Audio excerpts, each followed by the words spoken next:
Salut, salut! Donc on continue les petites aventures de Nono sur Compostelle, bonnes et mauvaises, hein? Bah il y a tout, mais après les mauvaises amènent souvent à des bonnes choses et je dirais qu'il y a beaucoup plus de bonnes choses, de bonnes aventures à vivre que, que le reste. En tout cas pour ma part ça a été comme ça. Et, euh, et du coup, ouais, je parlais de choses un peu différentes qui sont un peu plus personnelles. Mais en fait, ce chemin vous renforce quand même mentalement. Donc moi, je resitue. Je suis parti sur la voie de Vézelay. J'ai fait à peu près 400 kilomètres en 12 jours pour arriver à Saint-Jean-Pied-de-Port. Sur ces 12 jours, j'ai dû rencontrer trois pèlerins. L'Autrichien, le couple de Hollandais et l'Allemand. Donc ça fait pas, voilà, ça fait pas énormément. Donc la plupart du temps, ouais, je dirais 80-90%, ouais, 90% du temps, j'étais seul et je marchais seul. C'est quelque chose que j'ai choisi, donc en soi, ça me dérange pas. Enfin, en tout cas, ça me dérangeait pas. Donc, oui, effectivement, vous allez vivre des choses, surtout quand vous êtes seul, qui vont vous renforcer mentalement. Vous n'allez pas vous en rendre compte tout de suite, mais il y a des aventures, des fois, qui vont vous rappeler certaines choses. Là, par exemple, une fois, j'ai dormi chez un habitant, chez un couple qui avait déjà fait Compostelle plus d'une fois. Voilà, ils étaient à la retraite, là, ils pouvaient plus trop faire Compostelle au vu de leur état physique. Et très gentils d'ailleurs, ces gens-là. Et donc, ils proposaient une chambre pour une nuit aux pèlerins qui venaient. Et on donnait ce qu'on voulait en fait, en termes d'argent. Et quand je suis arrivé chez eux, j'avais l'impression d'être dans un luxe de malade en fait.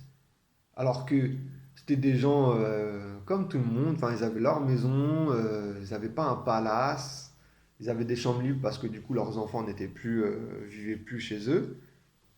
Et voilà, je dormis dans un lit, enfin, dans une chambre classique, quoi, il n'y avait rien de fou. Par contre, ça faisait quand même pas mal de jours que je marchais tout seul sur Compostelle, où j'étais habitué à avoir des matelas épais comme ça, à faire chauffer mes pattes dans une casserole sur une plaque qui chauffe pas.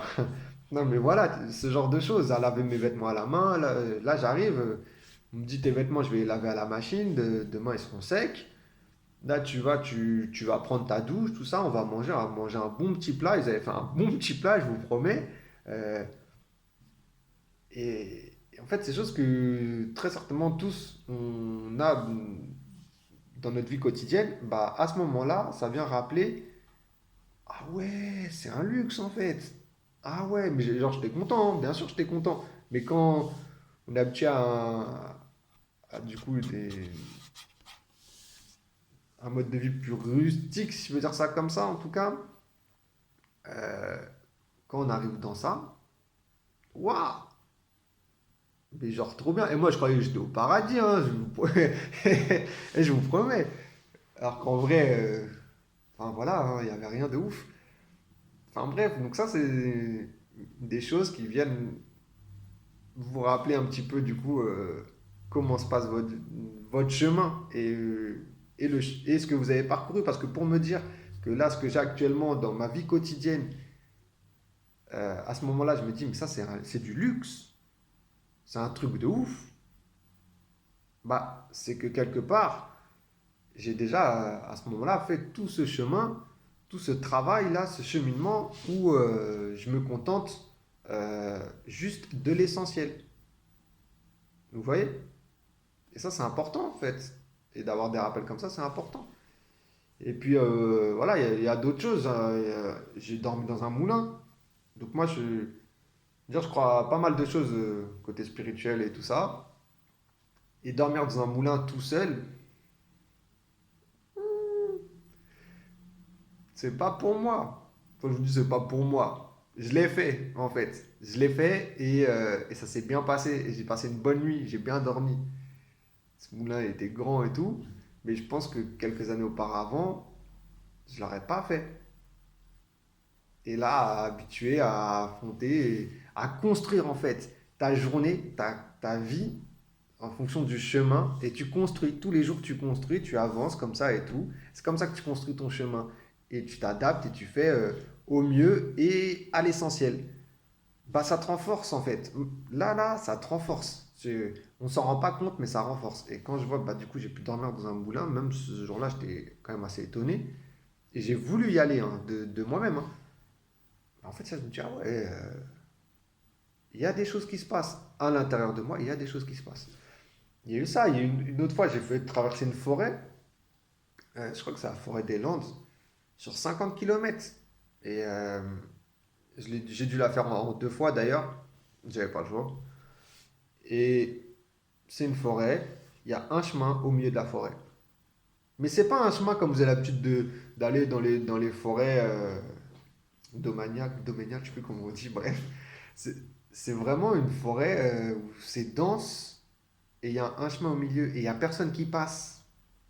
Vraiment, il n'y a pas de réseau, il n'y a rien du tout. Et moi, le seul truc, c'est qu'ils avaient coupé les branches et tout, enfin, ils avaient élagué les arbres. Et du coup, ils avaient laissé les tas, pour vous dire à quel point il n'y a personne qui passe, ils avaient laissé tous les tas sur le chemin. Donc, il y a une partie de ce chemin où je suis là à enjamber toutes les branches, nanana. Donc, n'importe quoi.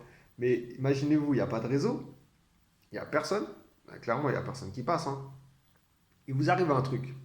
Genre, bah, avec les branches et tout, vous vous faites mal, vous vous faites une entorse et tout, des trucs comme ça.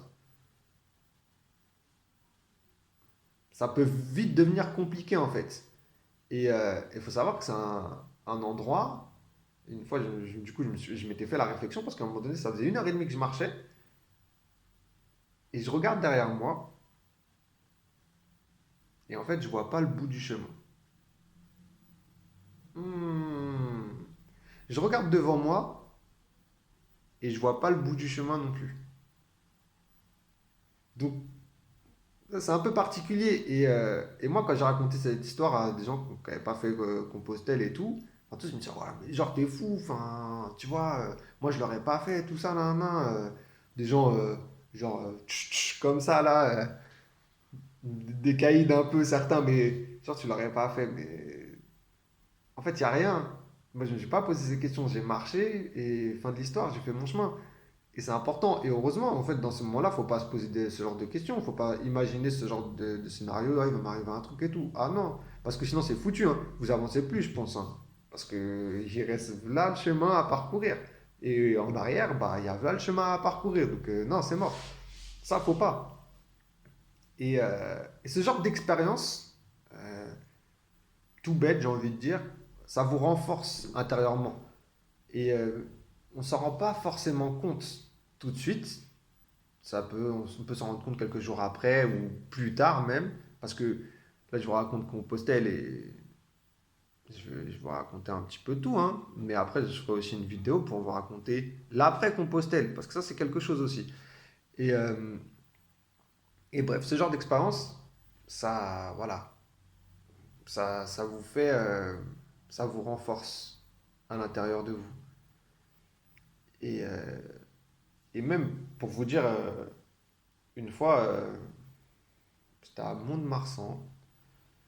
Et le soir, en fait, il y avait eu un peu on était à côté du centre-ville. Il y avait eu un peu la fête, tout ça, les bars qui étaient ouverts. Bon. Ah, à l'époque, hein, il n'y avait pas le Covid, hein. Bref. Et du coup, ça avait duré jusqu'à 5 heures, 6 heures. Et puis, vous savez, il y a toujours des gens, ils sont bourrés, tout ça. Et leur soirée, à eux, elle se prolonge encore plus longtemps. Donc, bref. Et, euh, et je pars, en fait, 6 heures du matin. Ouais, ouais, 6 heures du matin, je pars. Et je sais plus combien je fais, une centaine, ouais, 200, 300 mètres, je dois faire un truc comme ça. Et j'oublie mon bâton. Oh putain, je peux pas partir sans mon bâton. Putain, obligé de faire demi-tour. Bon, ça va, j'étais pas très loin. Ça m'est arrivé quelques fois d'oublier mon bâton et. Bah, bref, l'histoire du bâton aussi, c'est pas mal. Mais du coup, je suis toujours revenu le chercher, sauf la dernière fois. Bref, ça, je vous raconterai plus tard. Donc je retourne chercher mon bâton et j'étais dans une rue qui était parallèle un peu au centre-ville et au bar. Ok, j'étais pas complètement dedans. Et je retourne le chercher, je le récupère. Et là, il y avait des gens, des bourrés et des casse-couilles. Ouais, je vais vous le dire comme ça, des casse-couilles en fait. Vous savez, les gens, des fois, quand ils sont bourrés, sont casse-couilles en fait. Et moi, je suis très cool, hein. Ça se voit, non? Mais faut pas me faire chier. Là, faut pas me faire chier. Je respecte tout le monde, viens pas me manquer de respect. Voilà, c'est ça. Faut pas me faire chier.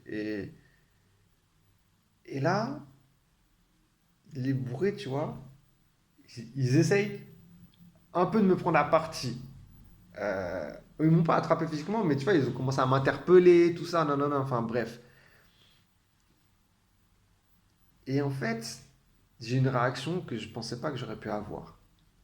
J'ai été dans l'ignorance à ce moment-là. J'ai fait ma life et, et j'ai avancé. Alors que, en fait, il parlait de moi genre à voix haute, il, il disait des trucs un peu négatifs, mais vous savez, hein, dire ça, c'est pas nouveau comme histoire.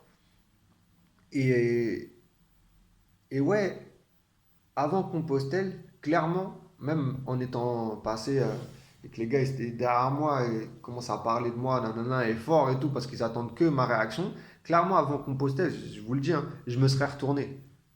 En fait, je me serais retourné, j'aurais dit, mais en fait, qu'est-ce qui se passe? Là, on aurait été au conflit, hein, c'est clair et net. Et à ce moment-là, j'arrive à prendre sur moi, à même à être dans l'ignorance et à pas calculer, j'arrive, vas-y, c'est bon, toi, fais ta marche et tout. Et puis, je savais pas, peut-être tu m'aurais suivi et tout, enfin, bref. Et, et au bout d'une centaine de mètres, plus rien, en fait. Et là, pareil, c'est là que je me suis dit, ah, bah, c'est bien, en fait. Tu fais du chemin, effectivement, bah, Compostelle, le jeu de mots, j'ai même pas fait exprès. Et, et ça, vous allez voir que Compostelle, pour ceux qui feront, ou ceux qui ont déjà fait, hein, il y a des trucs comme ça qui viennent vous rappeler effectivement que tu as fait du chemin, que bah, tu as avancé, tu progresses intérieurement, tu te renforces. Et là, voilà, je vais raconter des petits épisodes qui viennent le montrer en fait. Il y a d'autres choses aussi qui renforcent, mais du coup, ce sera différent. Je raconterai dans